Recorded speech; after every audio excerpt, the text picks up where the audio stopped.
Can öz torpağıma devredildik. Sedat Bey, sizi bugün burada görmenize şahanım.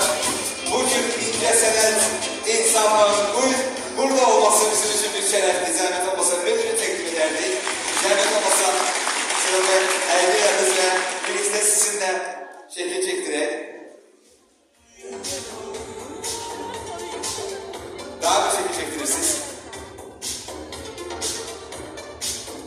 Türkiye'nin başarılı opera sanatçısı tenör Sedat Can Öztoprak bugün Bakı'da ve bizim kulağımızda. Dernek teşekkürler çok oldu sizi burada görmek. Konuşmak istedik. Mikrofon sahibi konuşmak rica edeceğim teklif edesiz ve büyük memnuniyetle biz mikrofonu Sedat Bey'e getireceğiz. Sedat Bey'le burada görmemize çok şad oldu. Buyurun. Bir saniye bakın. Bunu açar ve buyurun.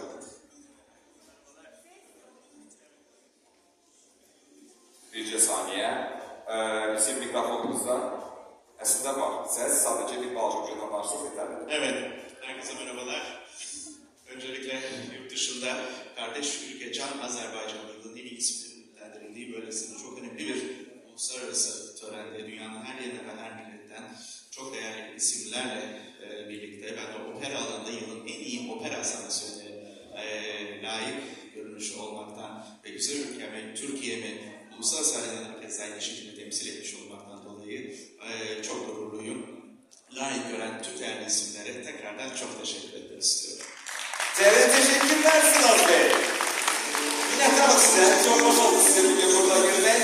Bir daha Sedat Bey, teşekkürümüzü bildirip yola sağlık ve International Awards, Exclusive Awards. Tamam.